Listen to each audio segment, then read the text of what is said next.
Our feed thing, and this is set up so we can keep track of every pound of grain we use in this barn. So if you can look at the buckets all are, we have a bucket for every cow here. These are the heifer buckets. Heifers aren't in the barn today, that's why they're set aside. And this right over here, these are the buckets for the cows. So we have the cows. This is the bucket for the two little baby heifers. They get fed. And then somewhere around here, that's okay. Is the buckets for the big heifers. So what happens is the kids come over here like Emily's going to do, and they put the bucket up there, they weigh. This is ample caps. This is the grain for the heifers, all the heifers that are not milking. Once they become cows, once they give birth, they get this grain.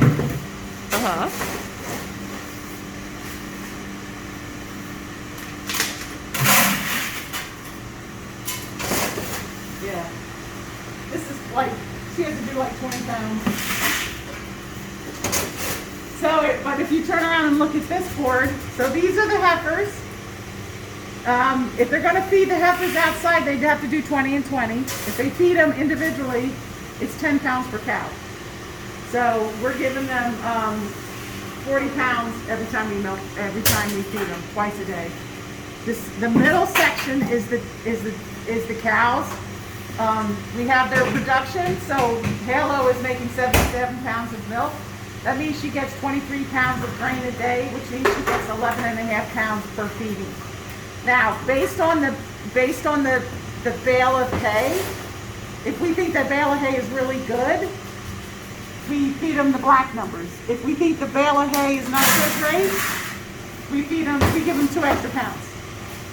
We always give 2 extra pounds on the weekends because all day long the kids come in. Colin's first class comes in, then her second class comes in, then the seniors come in, and they always give the cow something to eat. Okay. That doesn't happen on the weekend. There's not as many kids. So they actually milk during the week. It's funny, they milk during the week. Their highest milk is in the afternoon because they've been fed all day long. So on the weekends, we give them extra thing. That's why you have black numbers and red numbers.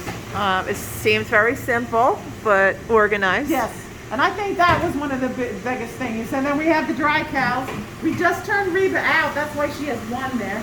So we have to work her up to 3 pounds a day. But that's communal, because they're all out there together. So, and I think, the only thing the kids ask us when they come in here is it a red day or is a black day? And we tell them what we think, and then they can come over here, they can read the board, they can fill up the buckets, and they get it ready for the farmer for that night.